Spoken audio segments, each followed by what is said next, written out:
get started. Thank you so much for coming to the HCI KAIST Summer Special Seminar. And today we're really delighted to have Professor Sunju Han from the University of Georgia. So she has a very interesting background in that she has been studying persuasion and various social factors in the context of virtual worlds. And VR is one of those things that a lot of these CS students have been very excited about, especially lately with all the new technology. And she has been studying this for a while, at least 10+ years. And I do remember because we were at Stanford together when I was doing masters, and I remember participating in one of her user studies involving those head-mount displays. And that was back in 2009 or 10, I guess. So yeah, and since then she has been studying a lot of these interesting human behaviors. How do people perceive different things, and how do people get persuaded when they're in this virtual environment? And from a social science perspective, I think she'll have a lot to offer. With that, let's welcome.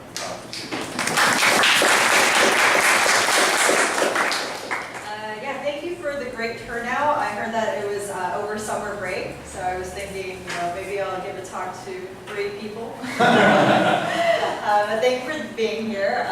It's a pleasure. I've never been to Georgia. This is my first time in KAIST. I've heard so many good things about it, and it's a lovely campus, so I'm delighted to be here.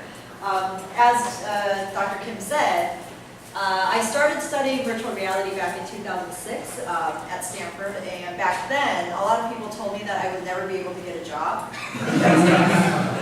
VR was just too expensive. It was never going to be ubiquitous. It wasn't something that everyday users and consumers could get access to.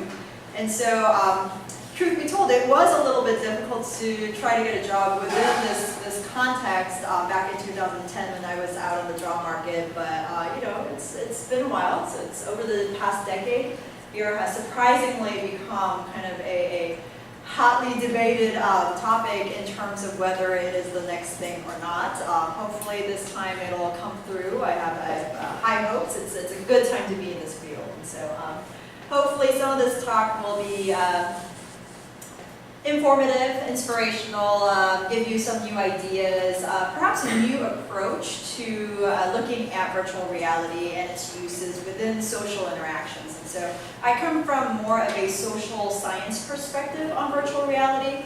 At the campus of UGA, we have 2 virtual reality labs. One is in the School of Engineering, and the other is the one that I'm directing in the School of Mass Communication. And so 2 labs work kind of side by side, and it's a very interesting perspective when you add both social science and the engineering perspective, because as I'll kind of cover later on, virtual reality isn't just about devices. It's not just about cool, sophisticated technology features. It's about how human beings respond to those features. And so hopefully this talk brings a little bit more of that perspective.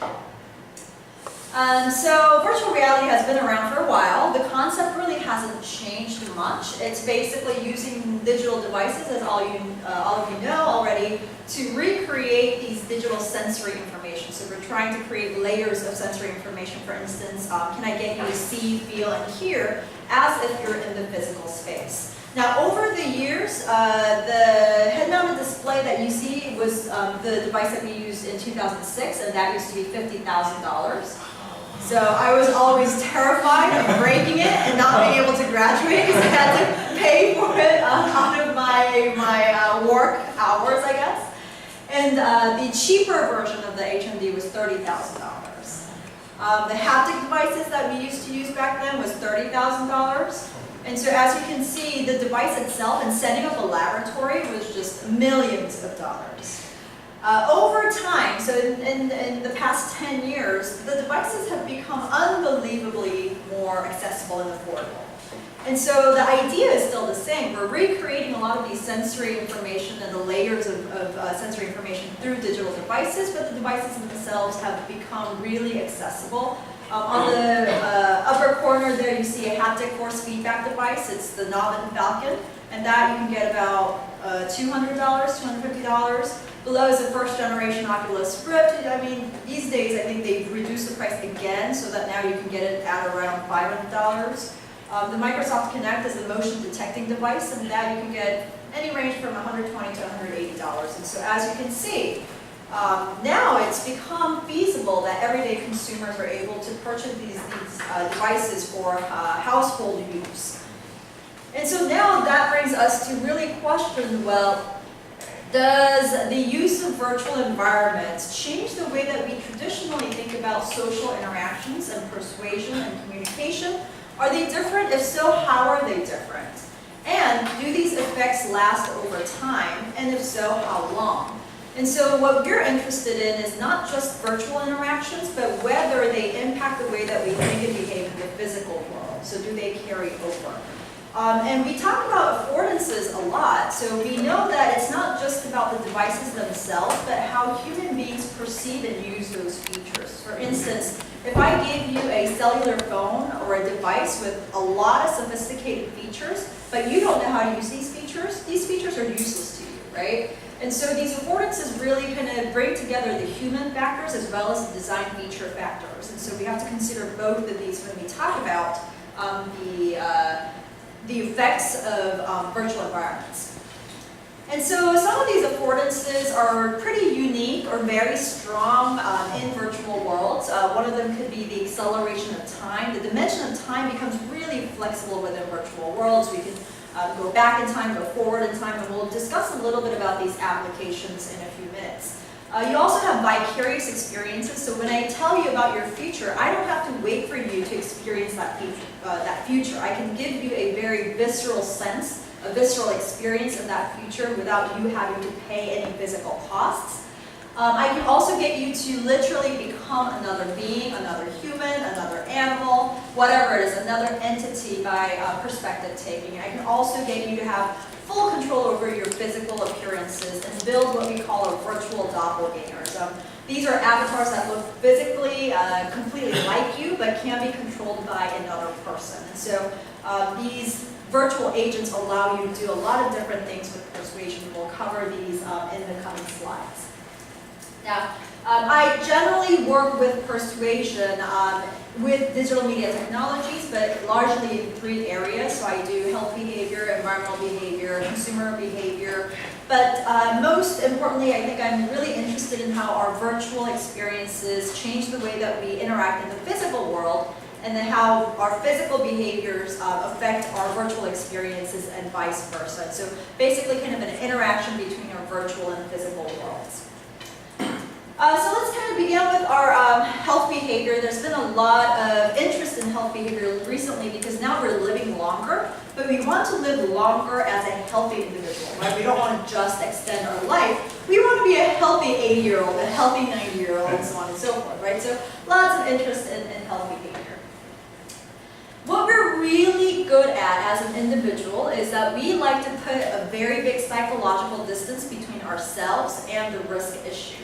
Now, I don't know if you can read this, but it says, I'm out in the fresh air and sunshine, my lungs are getting plenty of exercise, and I'm consuming a leafy vegetable. This has to be good for me, and it's talking about smoking. And so, as you can see, it's really comforting to us to put psychological barriers between me and the risk factor, because it helps me sleep better at nights. And I don't want to think about this risk being relevant to me, so we're just psychologically trained to do this really well. Now, generally, people say that there are 2 large barriers to risk communication. One is the social gap, and there's been a lot of psychological research done on this. And basically, people like to think that everyone else can die from this disease but me, right? Other studies will say that if you all imagine being in the same car together and that car gets into an accident, you like to believe that you have a slightly higher chance of survival than everyone else. We call this the unrealistic optimism. Also, if I were to ask you, please rate yourself in terms of intelligence or physical attractiveness amongst the people in this room, you want to believe that you're at least slightly better than the average. Deep down inside, right? You might say something else, but deep down inside you think, I must be better than average. And we call this the better than average effect. It helps us sleep better at night. It helps us have a higher self-esteem. It helps us cope with everyday events. And then there's a temporal gap. So whatever I do in the present, the future consequence, we like to think that it's a far off in the future thing. We don't have to worry about it. And everyone believes that their future is rosy. It's a better future. You wouldn't be here if you didn't believe that you had a better future after graduation, right? And many people don't tell you, but you always want to believe that there's a better future, right? And so people like to think of their futures in a much rosier way. And this is discussed in depth in the construal level theory. And I believe that virtual worlds have very good mechanisms and features and affordances that allow us to look at these in different ways and to bridge the social and the temporal gap. One such way is to create a virtual self. And using a frontal photograph and a profile photograph, there it goes, you're able to build your virtual avatar. And you can basically see that we're doing a digital face-off. And so we lift the digital features, wrap it around an avatar mesh, and then now we can create a 3D version that's photorealistic of you. You can see that's pretty realistic. And once the avatar is created, we can make it do whatever we want. Make it talk, make it frown, make it have different expressions, make it dance. And so once we build this avatar of you, now we can build messages that are directly about you. It's not about anyone else. And so we bridge that social gap and we show you that this risk issue is now personally relevant. Once the avatar is built, we can also fast forward time. And this is one of my lab mates who was in his early 30s, and you were watching him slowly become a 65-year-old.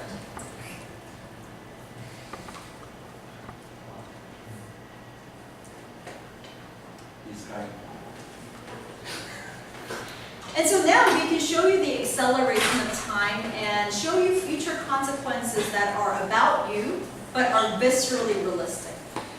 And one of the projects that was related, this is one of my lab mates back at Stanford, and he conducted a study where he was looking at college students who are 20 years old, and they believe that they're going to be 20 years old forever. So if you talk about retirement, they're like, oh, we're never getting old. We're never going to look like this. And a lot of the banks were having trouble trying to get these 20-year-olds to be interested in retirement packages. They don't want to think about when they're 60.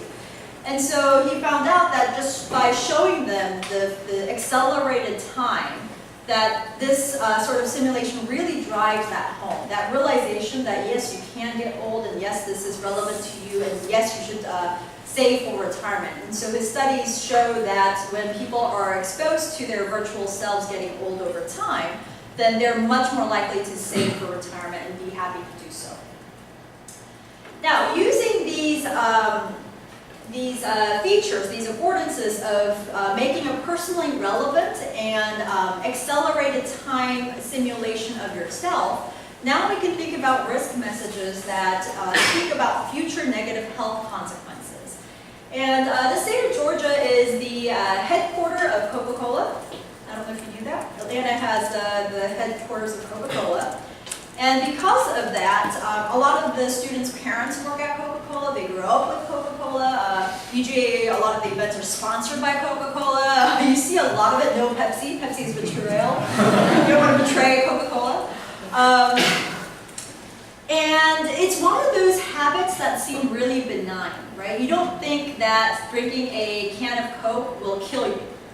It's something that accrues over time at such a gradual rate that you don't really think of this as a risk. And it's a seemingly benign habit. And these habits are the worst in terms of risk communication, because people don't perceive a threat. And because of that, it's really hard to get them to change their behavior.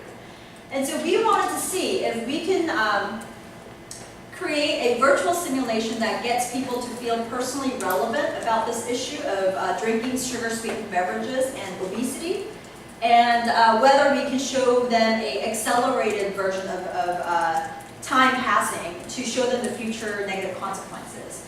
And another thing to consider is that in a lot of these health messages, people tend to rely on pamphlets. So when you go see your doctor, they always give you a stack of pamphlets, right? What do you do with them? throw them out, right? Does anyone sit down and read them? We have one person, outlier. And so generally, you tend to throw things away, and pamphlets are never read, and a whole bunch of money went into creating these pamphlets. It's kind of like, why do you even bother creating something that people never read, right?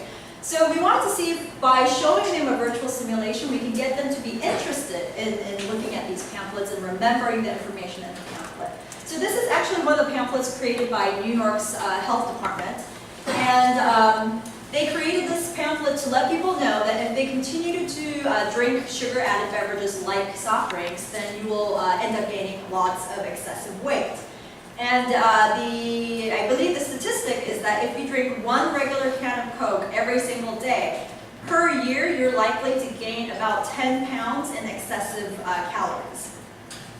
So 10 pounds is about like 4.5 kilos, something like that. So over 2 years in time, you're likely to gain 20 pounds, and that's about 10 kilos-ish, right? And so based on this pamphlet's information, we built a virtual simulation that highlights what the pamphlet is trying to say. So here is that virtual simulation. This is actually one of the avatars created based on one of the undergraduates that go to University of Georgia. And in the simulation, this avatar is drinking a sugar-added beverage. The time is passing by. You're seeing the fat fall onto the digital scale. Avatar is gaining 20 pounds in weight over 2 years in time. And so if you notice, the avatar is starting to get fatter in the abdomen and the thigh area, which is where women gain weight. The male version, they have a gut, so their stomach starts sticking out, which is where men gain weight. And so imagine looking at this and it's you and you're gaining 20 pounds. You don't like it, right? And so we conducted a series of studies looking at the mechanisms of how this works. And the first study looked at comparing the virtual doppelganger to a virtual unfamiliar other versus just looking at a pamphlet. The second study was a little bit more complicated, so we brought in just the pamphlet or the pamphlet plus the virtual simulation and either tailored it towards that person, so personalized it, or showed a generic version. So it was a 2x2 cross-factorial design. The third study looked at what we call as a base rate, so the pamphlet, and then a static photo, a before-after photo, and then that virtual simulation, and we measured 3 time points. 1 week prior to the experiment, immediately after the exposure, and then 1 week after the experiment to see whether there are changes over time, so longitudinal data. And across the 3 studies, here are the general findings. So virtual doppelgangers seem to be pretty effective, much more so than the unfamiliar other.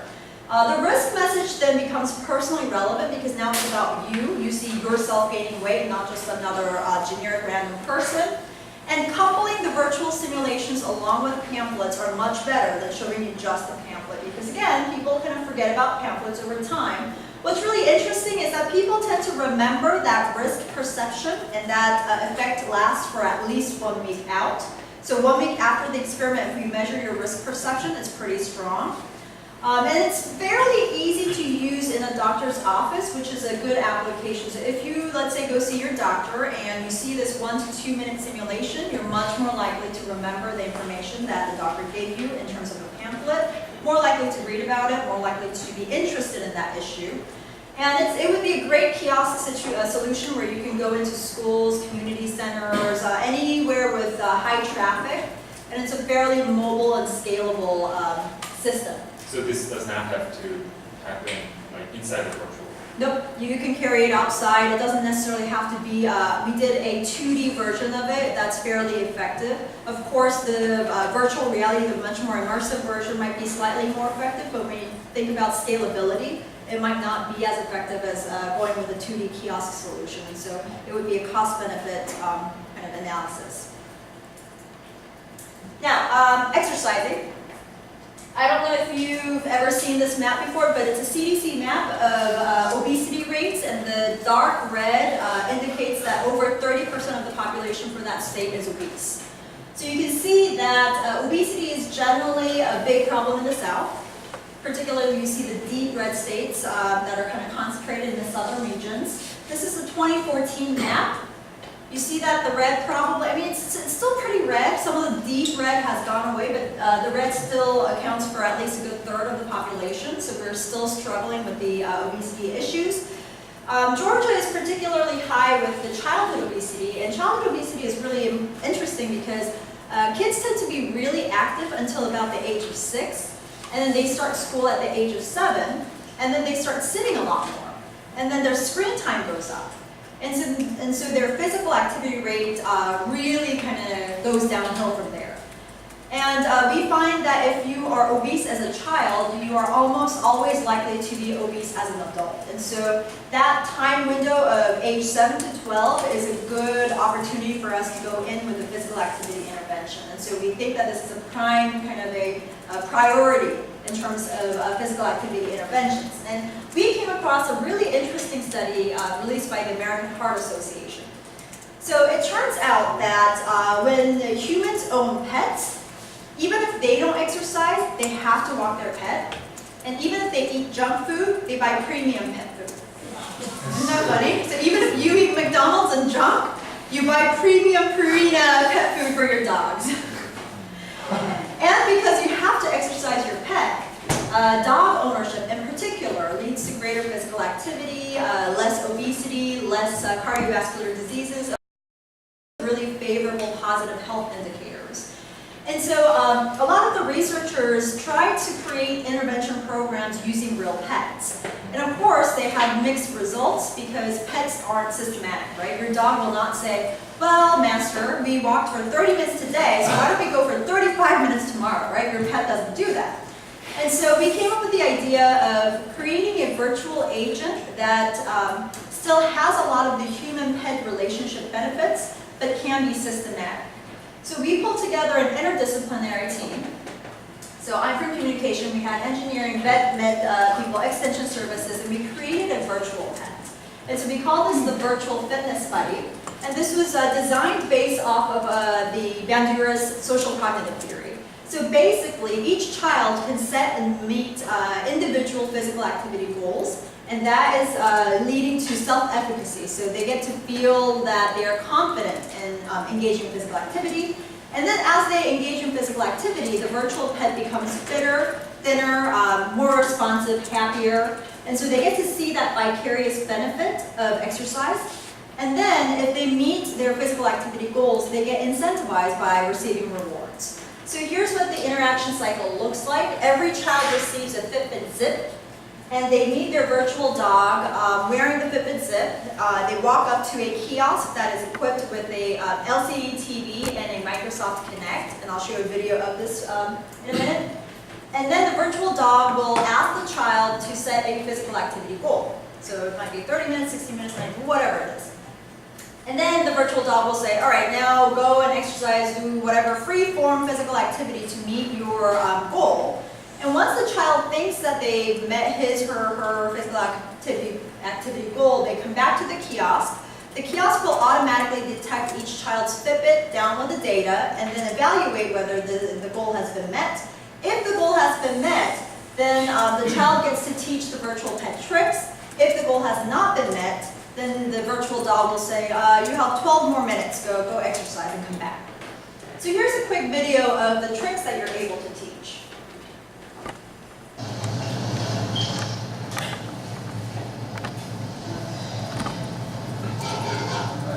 Name and color and antenna color. So I'm going to name this dog Grace. We'll choose red and black. We're at the University of Georgia, and our backdrop is University of Georgia buildings and architecture. Sit. Stay. Good dog. Lay down. Hey. Good dog. All right, he doesn't know how to do a whole lot more right now, so I'm going to have to go do some more exercise. Spin around.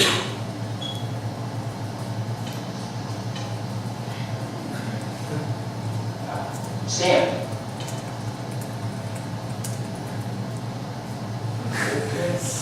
Down.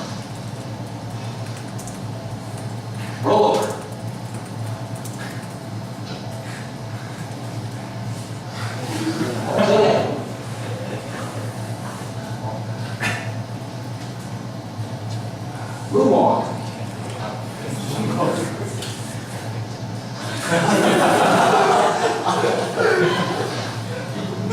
Good boy. Fetch.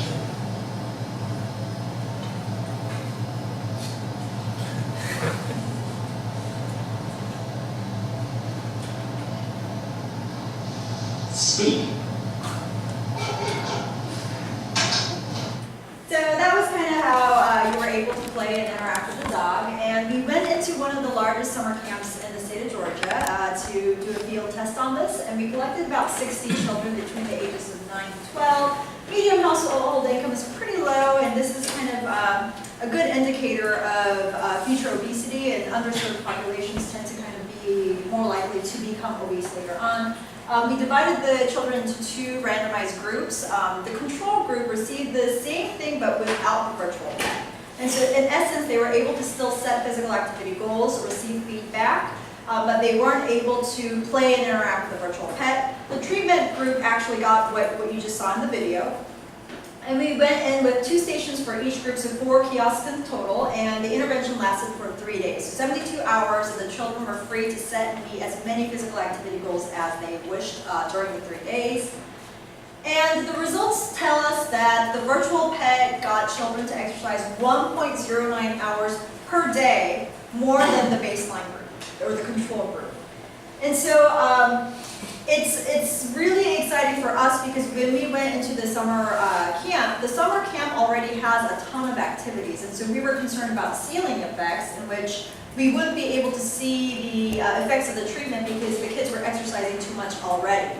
Turns out that the kids were able to exercise much more than that, so far more than the recommended 68 minutes a day per CDC recommendations.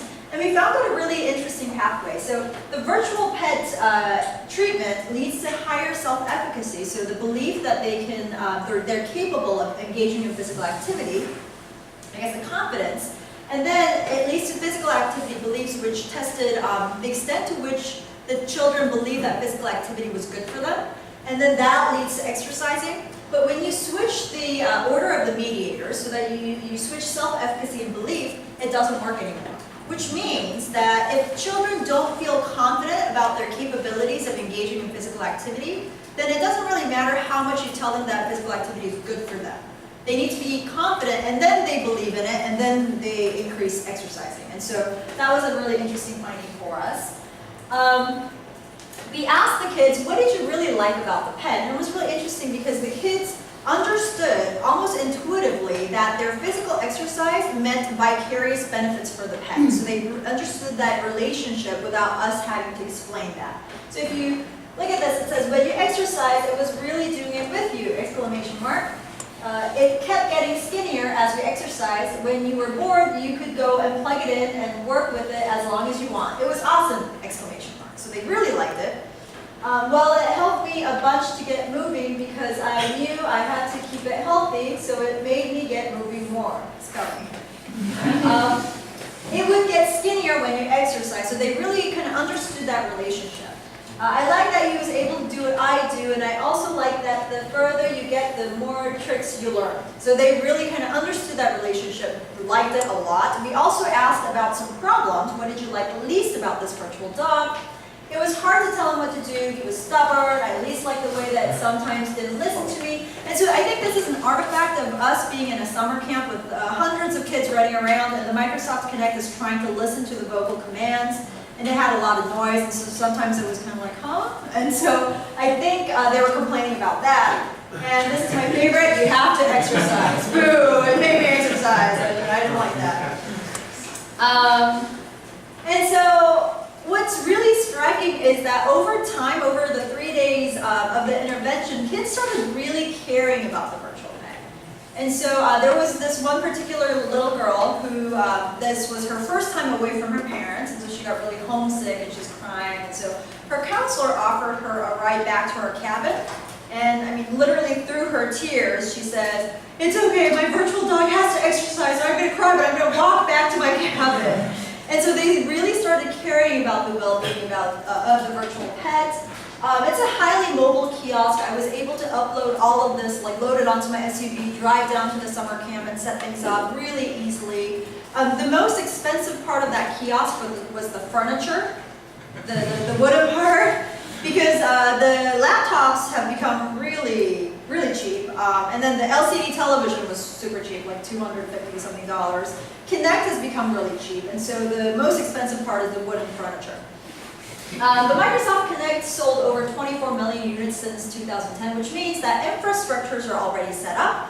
If we want to push the content into these 24 million homes, then that's totally doable. And so a lot of this only require a Kinect and a Fitbit Zip, and many people already have this. So it's very scalable. It's also a very mobile solution.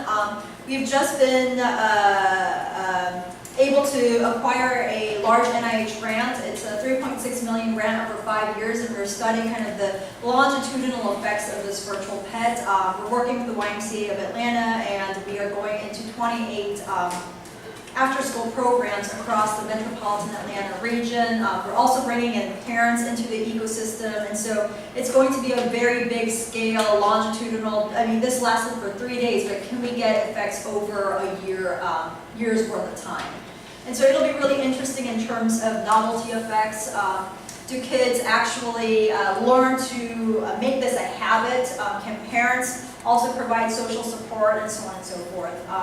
I personally don't believe that this is a replacement for human resources, but for a lot of these families, their parents are just too busy and they can't offer the level of social support that the kids need. And if that's the case, and if we can get virtual agents to be better than nothing, then I think there's some gain in that. And so we're testing this out for kind of a more longer period solution, perhaps for intervention programs for kids who don't have that same level of social support. And so we'll see what happens. So what do you think is the biggest barrier in seeing the longer term effect? Novelty. I mean, let's say that I interacted with this virtual pet, but kids get tired of even real pets very soon. So what happens? What happens then? Also, another thing that we're interested in is if kids are forming a relationship, and we just measured another study where they are starting to form relationships with this pet, and they feel like they're growing, their level of intimacy is growing with this pet, and they're receiving social support. If that's the case, then we don't want the virtual pet to be their crutch. We want to be able to, later on, eventually take away the virtual pet, and they still move on to exercise on their own. But if they become too tightly related, then what happens? And I don't know if you've seen the movie Her. So can people have relationships that are intimate like that with a virtual agent?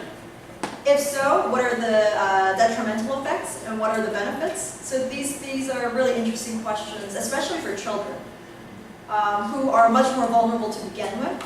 And if they start loving this pet and we take them away and then we tell them, well, it was just fictional, it was imaginary.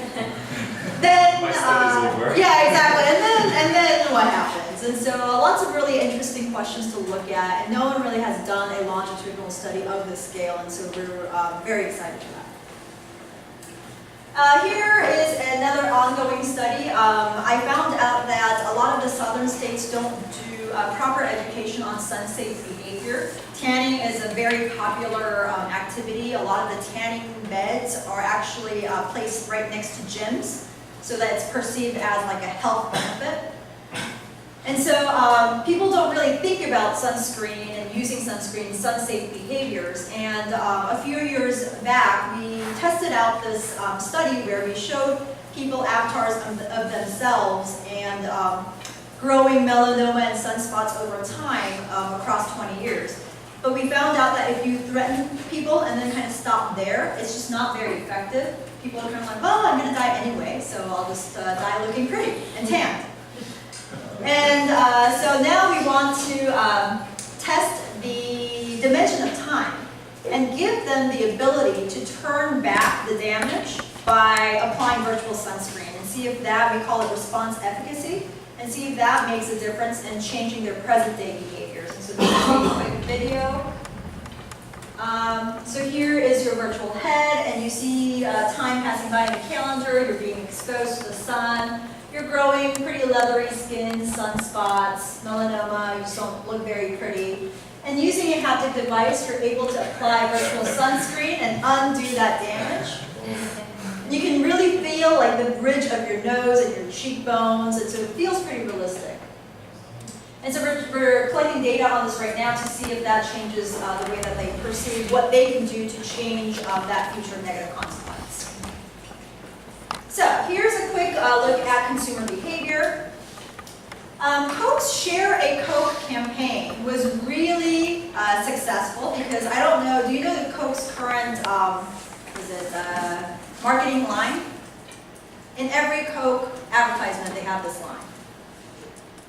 No Coke drinkers? No Coke fans? It's open happiness. They always have open happiness. And so they have a lot of these campaigns that touch upon values that we carry. And Share a Coke touched upon our self-positivity bias. And essentially, you're able to create this brand that has your name on it, right? This label, so that it's not just anyone's Coke, it's your Coke. It's a very personalized Coke. They even came up with the kiosk so that you can walk up to the kiosk and print out any label that you want with anyone's name, so you can give it to your friend, your significant other, your partner, whoever it is. And this was hugely successful, one of the most successful campaigns that Coke has had in a while. And this touches upon our connection with the brand and the self. Now, we briefly looked at virtual doppelgangers. And virtual doppelgangers are really interesting because now you can decouple form and behavior. Meaning, this avatar or this virtual entity can look exactly like you, but a completely different third party can control you, which means that it can give rise to situations like this. I can be home, and I can be looking at I can be watching television, and suddenly, virtual me comes on, right? And virtual me says, I know you should buy Coke. I know because I'm you. So you should buy it. Who else is a better endorser, right? I know you, you know me. We're both the same people. Turns out that people are really bad at saying no to themselves. Right? So if you're on television and you are persuading me, I can't say, oh, I hate you. You look disgusting. Because everyone likes themselves, right? So they play on that positivity bias. And so I call that self-endorsing. And I could be flipping through a magazine and I come across an advertisement like that. I'm like, hey, that's me. I kind of like me. So maybe I kind of like this brand. So we've conducted a series of studies on this, and it turns out that you really like the photo of yourself much more than your name. So you like seeing your own name, but you even like your photo more. You like your photo of yourself much more than the photo of another person. And this brings out several really interesting situations. So if we have self-endorsing, would that be better in terms of brand preferences than a brand that is being endorsed by another person? And we ran a experiment where you are now entering the virtual world wearing a brand, and you are talking to another person sitting across the room wearing another brand. And what's really interesting about this study is that when you talk to another person, you don't talk looking down at yourself, right? So visually, your exposure is a little bit longer for that brand that's sitting across from you. So we ask people to move around to make sure that they know that they're controlling this and this is their avatar. And then we ask them to engage in a 5-minute interaction with that other avatar. And it turns out that self-endorsing is really much more effective than other endorsing. So it turns out that even if you have visual exposure, the fact that you're controlling your own brand and you're wearing it and you're experiencing it is much more effective than you being visually exposed to another brand, which was interesting. And then we can figure out things like complete one-on-one advertising. So it's like Dr. Kim has this virtual self, and the virtual self is used to persuade Dr. Kim's physical self. Facebook is doing it, Google is doing it, LinkedIn is doing it. They're taking your profile photos and they're using it for advertising. They figured out that it's really effective. And like I showed you in the earlier slides, if I just have 2 photographs of you, I can build a virtual avatar of you. And think about all the free photographs floating on Instagram, Facebook, Snapchat. So I can go ahead and download these public photographs and create an avatar of you, use it for any advertising I want to your family, to your friends, to even yourself. And so it brings forth a host of really interesting questions. What happens then? And what are the ethical concerns, right? Is there any law or what? regulation? Is there any law or regulation Nope. against Nope. building like that? Nope. And that's why the social media platforms have figured out that this is really effective. Of course, Facebook has gotten into a little trouble because they didn't tell people. But otherwise, there's not, it's just we're not ready for this yet. It's a fairly new, novel way of advertising. And it seems to be pretty effective. And think about having your avatar, full embodied avatar, advertise for things that you don't want to advertise. What if you don't want to advertise, like, for instance, lubricants? But you are, your avatar is. Because someone was able to create one, and there is no regulation on which avatar you're able to or are not able to create, right? Proteus effect is one of those really interesting things that we've found out in the embodiment effects of avatars. And it turns out that if you embody an avatar in the virtual world, you tend to absorb some of its characteristics with your own self-concept. And so the earlier studies on Proteus effect took a group of males, gave half of them tall avatars, gave the other half short avatars, took them out into the physical world, and then had them negotiate with each other. And the guys who had tall avatars were much more aggressive, regardless of their physical height. They did the same thing with the females, gave half of them attractive avatars, gave the other half unattractive avatars, took them out of the virtual world, had them engage in online dating, and the ones with attractive avatars were much more aggressive and confident. So although it's a fairly short amount of time that you interact with these avatars, you tend to think that you're who you control. And we were interested in whether there's a boundary condition, meaning, is there a condition in which this no longer applies? So our question was, well, what if the avatar's characteristic is not positive? What if it's negative? Do you still want to incorporate it into your self-concept? And that negative characteristic was narcissism. And so we had participants become, our female participants become one of the most narcissistic celebrities known as a female, Kim Kardashian. I'm sure everyone agrees. And so we had participants become Kim Kardashian, and then we wanted to see whether their state narcissism changed over time as a result of becoming Kim Kardashian, and then they would make different consumer choices, meaning would they prefer luxury brands over non-luxury brands. So here's a quick video of that.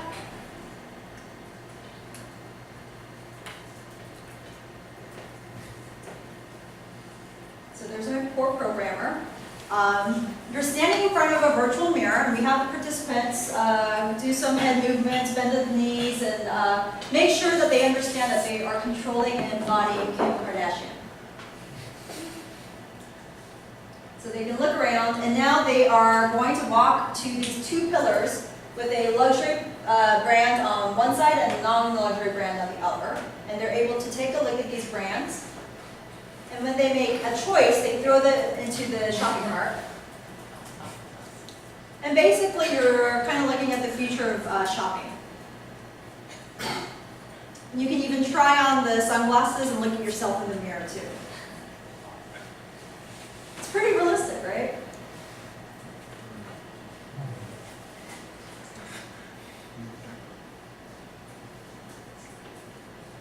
So my programmer does not like luxury brands. He is a non-luxury type of person.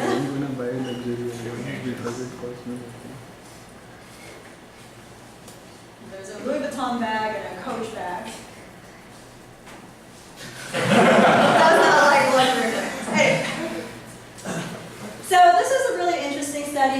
We just did the preliminary analysis, and it's, we find that when people embody Kim Kardashian, their attitude towards a celebrity goes up. But if we ask them, are you now narcissistic as a result of this? They say no. So they're like, they want to distance themselves, and their state narcissism actually decreases. So it's as if they want to distance themselves from Kim Kardashian as much as possible.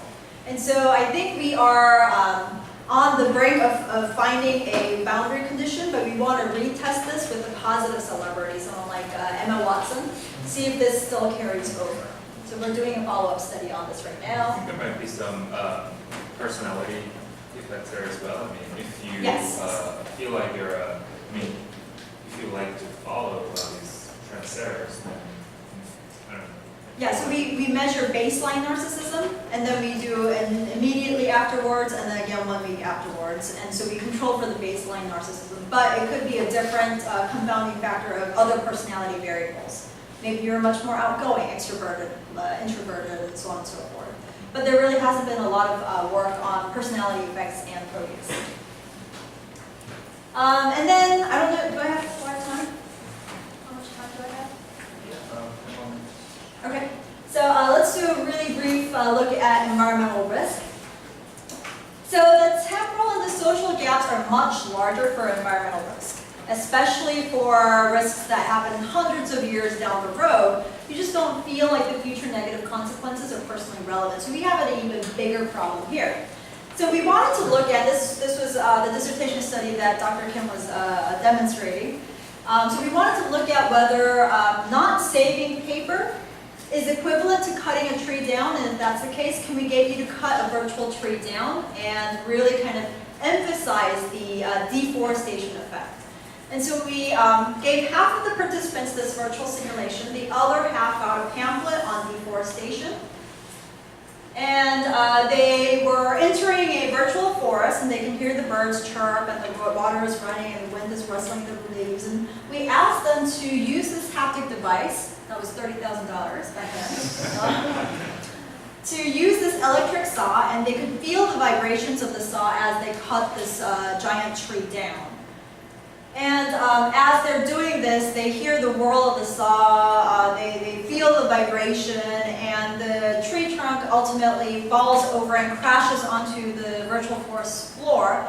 And once the tree trunk falls, the birds stop chirping, the water stops running, the wind stops, everything just goes silent. And so there's this really visceral sense of you did something bad. And after this exposure to either the pamphlet or this virtual simulation, we actually measured paper use through behavioral measures. And so here is the behavioral measure that we took. We had participants sit at this desk, and I don't know if you can see it, but there's a little plastic cup with about 2 ounces of water. And then we would ask the participants to fill out this demographic information form. And as they're doing that, I would accidentally knock over this cup of water and give them a pre-counted stack of napkins. And then I would ask them, can you help me clean this up? And then we would count the number of napkins that people use to clean up the water. Like, oh no! I did this 200 times. I got really good at it. And then we would count the number of napkins that they use as an inverse measure of pro-environmental behavior. It's a great personalization. I know. People were really nice. Everyone helped. Turns out that there's a 20% reduction in paper use if you actually cut down a tree. And we weren't sure why it happens or how long it lasts, so we ran several follow-up studies afterward. And the follow-up study shows something even more interesting. So over time, immediately after, the virtual reality seems pretty, close to the pamphlet or the video. But over 1 week time, the effect of the video and the pamphlet dissipate, whereas the virtual reality kind of stays stable. And so it's something about feeling, hearing, and seeing everything in terms of a sensory experience versus just reading or watching a video. And so it tends to kind of stick over time. Now, what's really interesting was we wanted to see, well, can you now take the perspective of not just humans, but also animals? Because people talk about environmental damage, but we don't really feel a lot of it versus the animals who tend to feel the bulk of the damage. But it's pretty hard to imagine what it's like to be a bird in an oil spill or some other environmental damage, because you just don't see it. You don't see it visually in day-to-day activities. And so we ran a few studies, a series of 3 studies, and we had people either become a cow, like literally on 4s, and they could move the cow's legs, and they were prodded by a virtual cattle prod. And we got people to feel what we call as body transfer. So when people feel the cattle prod physically, so we would poke them in the side, and then we would show them the visual of a cattle prod poking their avatar, cow avatar's body. And over the course of time, your brain starts mixing the physical touch and the visual touch with each other, so that even if you stop the physical touch and just show them the visual, it feels like you feel it. Does that make sense? So we were able to show this with both the cow and a piece of coral under an ocean that's becoming acidified. So it's a fishing pole that's touching your coral body, and we were poking that person exactly the same with a stick. And eventually, they feel like they are now really the coral. And later on, because the ocean becomes so acidified, your marine buddies die. So you see your fish friends die, your shellfish friends die, and then your arms fall, your limbs fall off, and it literally feels like people wince. It feels like your arms are falling off. It's a very visceral experience because we have induced this perception of body transfer. And so this is a quick video of that. You'll notice that there's a fish in there, drifting along the bottom of the reef. Look down at your body as the net continues to bump into you. This is where you're being Your poked. body will crumble because your skeleton is too weak to support it. Your limbs will break off. That's the sound of your arms falling off.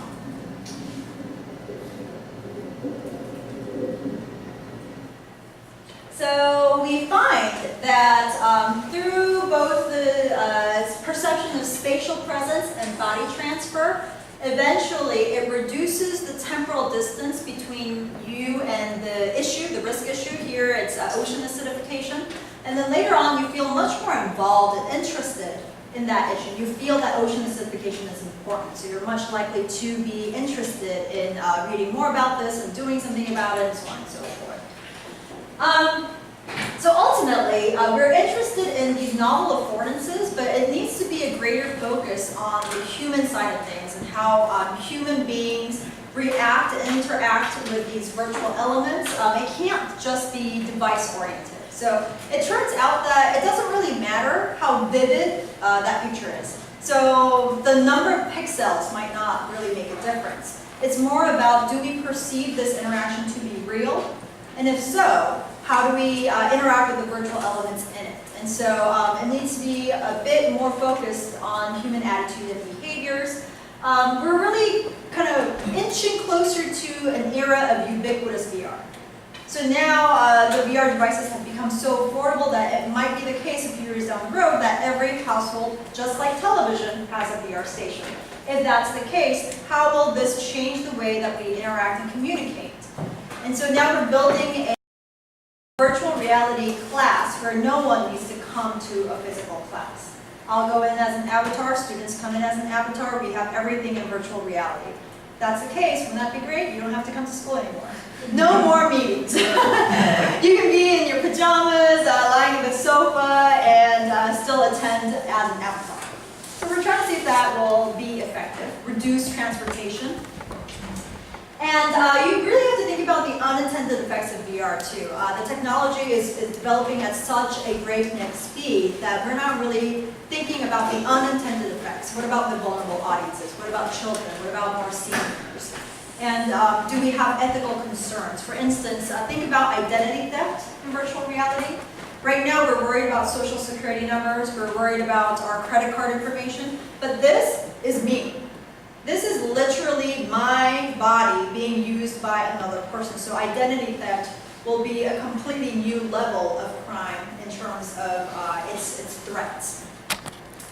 And so I think it really poses a lot of interesting questions as we move towards greater sophistication in devices. I've heard that there are more than 100 different headsets being developed as we speak. And so it's an interesting time to be looking into and investigating the effects of virtual reality, how it really changes the way that we understand social interactions. And that's it for me. Thank you.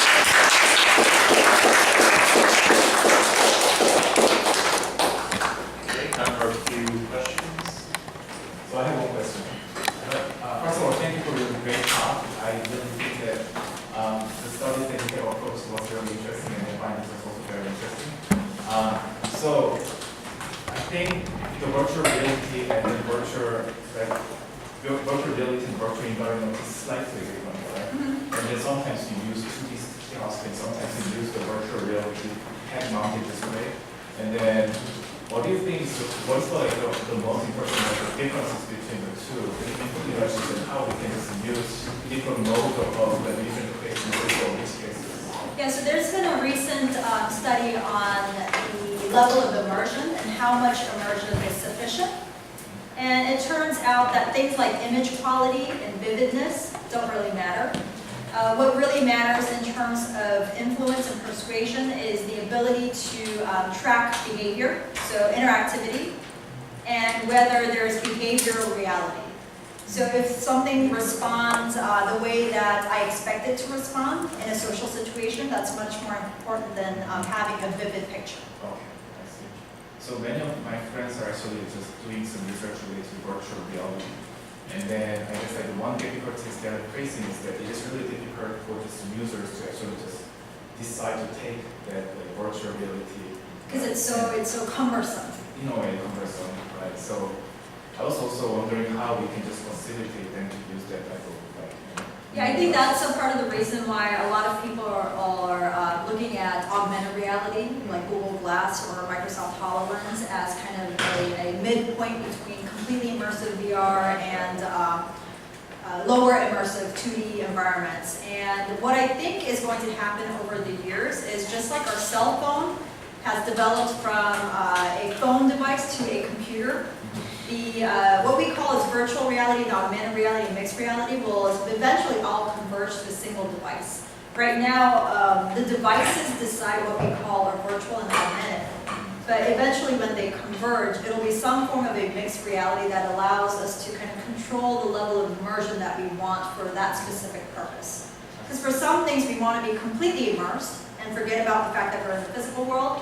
And so for other things, we want augmented reality where we want to layer over our physical environments. And both have different functions, I feel like. It's not like one is better than the other, but both have different utilities. And if that's the case, then we need to eventually kind of converge into a single device. Yes?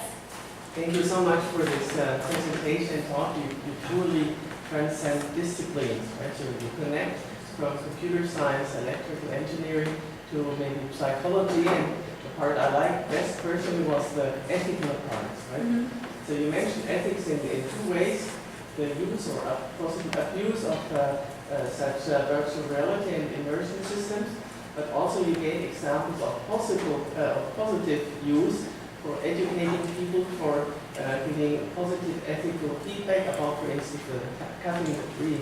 And I was wondering whether this can be kind of like extended for teaching such abstract concepts as moral or ethics. For instance, the golden rule, which says you should behave in such a way that that anyone else will be treated the same way as you do, right? And this is hard maybe to convey in words, right? In the abstract sense, but maybe such systems can help people by switching from the one who is treating to being the one who is being treated, and kind of switching the personal perceptions. Yes, so I have a series of studies on empathy. Okay. And teaching empathy, and so we were able to get people to literally become a red-green colorblind person. Okay. So you see the world through a colorblind lens, and we ask you to complete a task that's almost impossible when you are colorblind. Mm-hmm. And in that series of, I think, 3 studies, we find that people who simply imagine being colorblind versus people who actually experience being colorblind spend twice as much time helping others with disabilities. So they're willing to spend lots of their free time to help others with general kind of disabilities, and they're much more empathic towards others in need. And so I believe that, yes, you can probably use the concept of perspective taking to maybe train diversity and greater understanding of others who are in need. So do you And think this is a possibility. this will become part of general education indeed? It could be. Right now, Google is already experimenting with field trips that use virtual reality. You don't have to take the entire group of kids to another place, but they can actually enjoy going to Greece. Or maybe you're learning about World War I, and now you can be in that war. I don't know if you want to be in that war, but you can actually experience what it's like to be in that war and really get a historical perspective of what you're learning about. And also maybe punishment.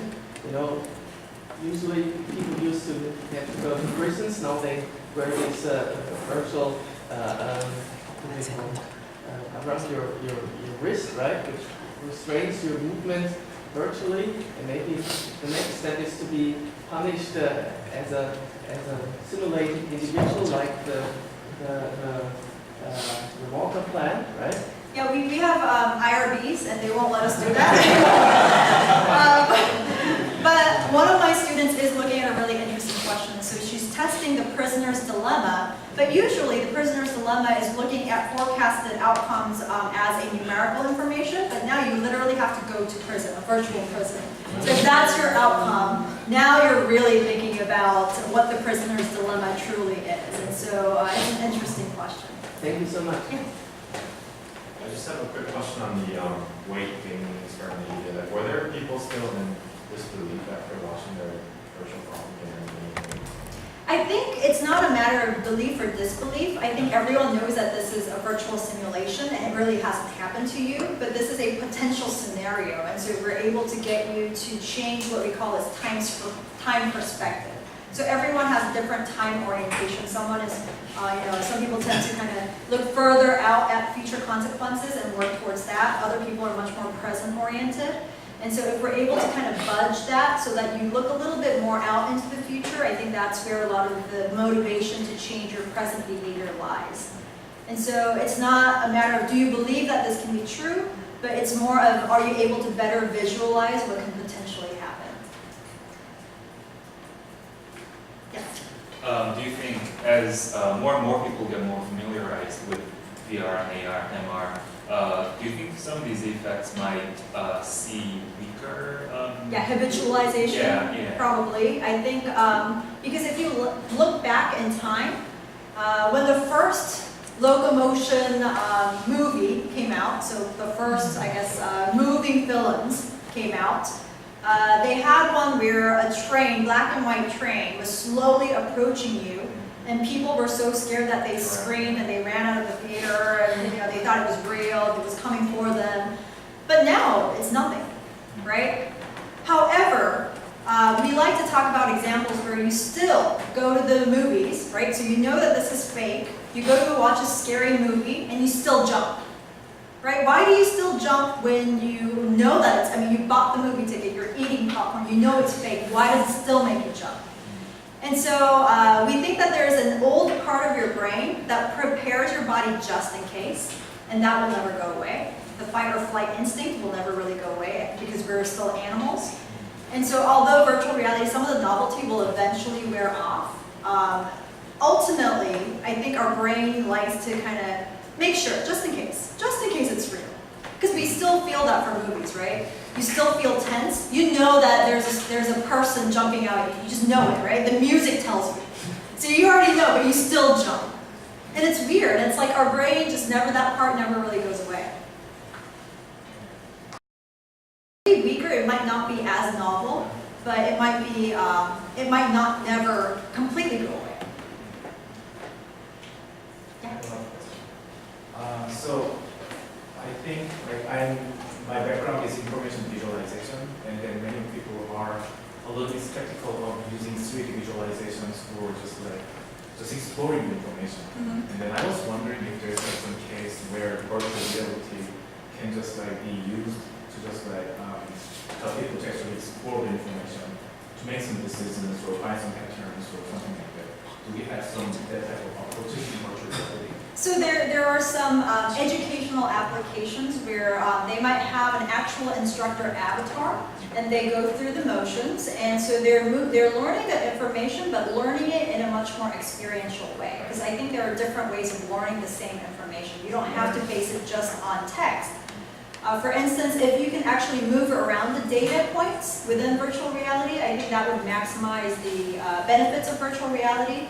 And it's not just based on visualization, it's a more experiential way of learning about something. Okay, that's a really novel kind of experience for people. Yes. Can walk through the data. Yeah, so usually there are other studies that look at things like, can we teach people to put furniture together better in virtual reality? And you can, it's easier because it's as if you're practicing it, and then in the real world, because you've gone through it virtually, you can do it better. So data visualization might be data experientialization, where you actually get to move around data points instead of simply visually looking at it. That can be an interesting concept. Yeah. Like, let's say just we are presenting some inequitable society with like some more experiential visualizations, and that just allow people to just work through. This is the rich people's like the income, and that this is the low price people's income, and see the like gap. Yeah, because that's what I think a lot of these health studies are looking at. We find that the level of health literacy is so different that some people can look at the pamphlet, the same pamphlet, but they don't understand it. It's too abstract. Exactly. And so if that's the case, if we can deliver information in a much more experiential way, we can get them to understand it at a much more concrete level. I think this is really interesting. This can be really interesting. Yeah, I think it has a lot of potential, especially to overcome language barriers, literacy barriers, a lot of cultural barriers, because it's based more on experience and not just on simple information processing. And individuals have a large, I guess, range of abilities when it comes to the ability to process information. Those people in information visualizations, they are more interested in encoding choice, how we can just precisely encode the content. Right. So is it graphical? Yeah. Is it going to be provided in tables and numbers and then figures and infographics? But sometimes the infographics are not enough. They don't understand it. A lot of people don't even know how to read graphs. The rich experience can help. They can. Yeah, perhaps. Yes. Is there research comparing the effect of virtual reality on self with like meditation or Meditation? yeah, for example, I see in one of the video you kind of speak beside the subject, like now you're inside the water and like in a soft voice, and I think without the device, if you're just closing your eyes and you imagine very vividly, that will give a very similar effect. Yeah, so the colorblind study that I talked about compares mental imagery. So we asked people to imagine, and we gave them a very vivid description of being colorblind. And then we had them actually experience it in virtual reality. And it turns out that your imagination is hindered by your ability to visually imagine something. If you haven't experienced it, then it's really hard to know exactly what it's like. And so a lot of people commented on an open-ended survey question that they thought it would be hard, but they didn't know it would be that hard. And so maybe it's the intensity or maybe their ability to visualize. We do see individual differences. And so some people are really good at mental imagery and perspective taking. And if that's the case, they don't really need this kind of help. But if people are really bad at it to begin with, then I think that's when virtual simulations can be helpful. And so there's potentially an individual difference that could be kind of moderating this effect. A related question, so there might be individual differences, but also differences between different factors that you study, right? So what I mean is, maybe for something like empathy, there might be maybe a stronger effect overall of using virtual environments than maybe studying some more abstract concept that might not benefit as much. Mm-hmm. So I guess my question goes back to sort of the core property of VR, which is to recreate this sensory information. And when you come up with a new research question, so I'm sort of wondering what your sort of recipe for coming up with a good research question involving VR is because Yeah, so we try to ask things like, well, what's fundamentally different about the virtual environment that compares to, let's say, more traditional media? And the affordances that I spoke about in the first few slides, like playing with the temporal dimension. You could do that with mental imagery, but with virtual reality, it's much more experiential, and you get to interact with it from your own perspective of view. And so these things are kind of difficult to test in traditional media, or it's almost impossible because it doesn't exist. And so when you're able to actually take this and play around with the concepts, then it turns out that it really changes the way that we used to think about communication and how we're able to think about going back in time or going forward in time. And these things we haven't really addressed in more traditional research outside of imagination. So this is kind of the first media that allows us to really play with those concepts. Great. Let's thank our speaker.